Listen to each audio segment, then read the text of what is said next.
me, issue of credible election, especially as we approach 2023, very critical. If we get it wrong in 2023, I'm afraid you might not be meeting like this a few years after. Because today, our country has collapsed. And it's very simple. So we must get it right. What we are suffering today is cumulative effect of leadership failure over the years. And the church can no longer stay aside or think they can be involved. The people that are suffering are your people. Those who can't eat in all parts of Nigeria are your people. Those that are being kidnapped, killed are your people. So you cannot stand and wait until it collapses. Those children who are supposed to be in university are not in school for 7 months are children of the church. And nobody cares about them. Those people who will keep quiet and they're stealing our oil are those that are elected. Every day you hear people are stealing oil. Oil is being stolen by people in government. Nobody, oil is not sweet you put in your pocket. For you to steal oil, a ship has to come to your territorial waters. And that must be approved by Navy. So it's not you. None of you can steal oil. Nobody here can steal oil. Your Grace, you can't steal oil. Because you have to have a ship.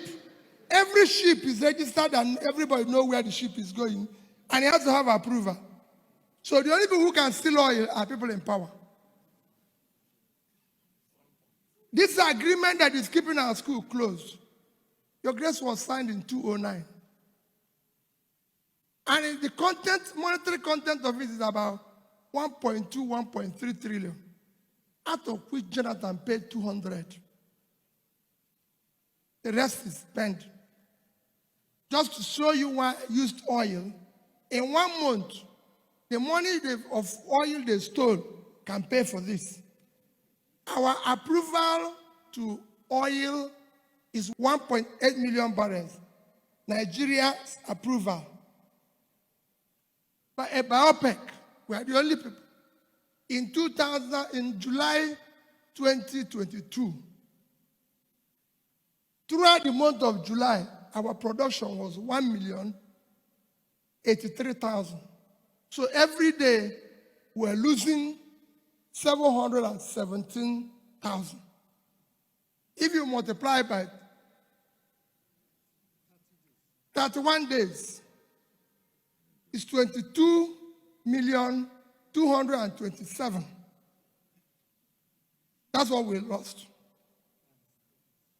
If you multiply by how much they sold oil in that month, average of 110, is $2,445,000,000.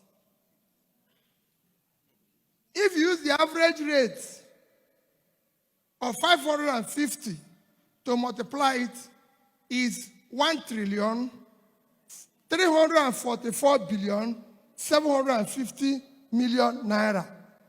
That is far more than ASU is asking 1 month stealing.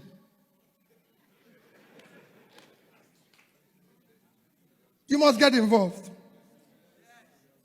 We can no longer continue this way. If we continue, we consume everybody. I spoke to European Union this morning, all the ambassadors, and I asked them, stop giving us aid. We don't need aid. We need leadership. Help us to get leaders who can serve this country. We do not require their aid. And I asked him a question. I asked the ambassador of Netherlands. I said, your country is only 33, minus water, is only 33,000 square kilometers. And your export last year of agricultural product is $120 billion. Our state, Niger State, is 76.3 thousand square kilometers, 2.5 times Netherlands. They can't feed themselves. They cannot feed Nigeria. They have not exported anything because they are waiting to share 3 billion from Niger Delta every month. When if they have just exported 1% of what Netherlands exported, when they have 2.5 times they will earn $1.2 billion. If you multiply it, it's about 750 billion. It's 5 times their budget, but they are waiting for 3 billion. We cannot wait. I saw the governor of Taraba, and I went to visit Danjuma, who is also your church member. And I said to him, "You are from Taraba. Taraba is 54.6 thousand square kilometers. Belgium is 30.9 square kilometers. Israel is 22. So Taraba is bigger than Belgium and Israel put together. And Israel alone, export last year is $59.8 billion. It's about twice the export of Nigeria. 200 million people living on almost 1 million square kilometers doing nothing. We want to be productive. Our children, the youth are energetic. All they want is somebody to support them, to prove who they are. All these children that are accused of Yahoo Yahoo is the same talent in their heart. And we are directed, and they became ICT managers. Please, I'm begging you, next year election should not be based on ethnicity, on religion, on connection, or my turn, or any form of bias. We don't need it.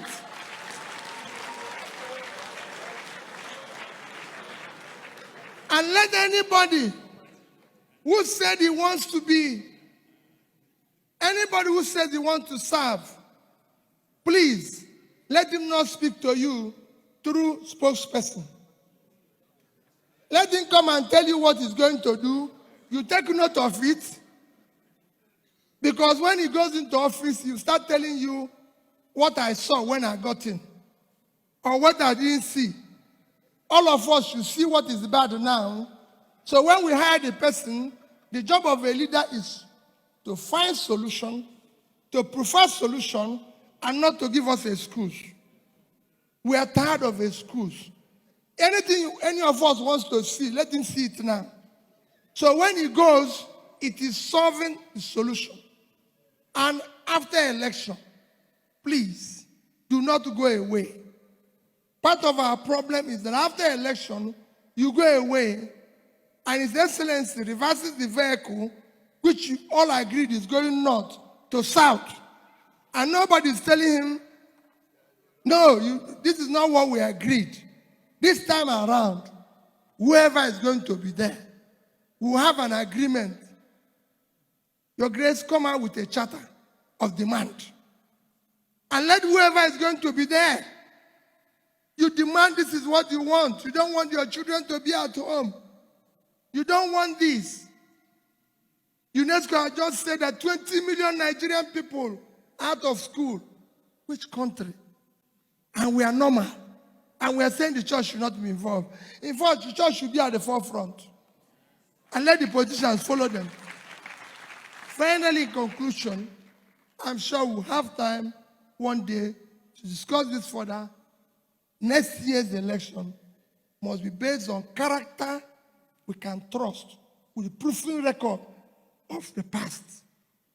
It must be by competence. It must be by capacity and commitment. This is a job that requires physical and mental energy. And we must get it right. And that is what we're asking. The church must be at the forefront. Our children cannot continue like this. There's no offense they committed by being Nigerians. Nigerians are the best you can get in the world. And we have the energy to change this world. All we lack is that we have criminals who have hijacked this country, sealing everything away, and we are keeping quiet. Please, the church, wake up. Take back your country. God bless you.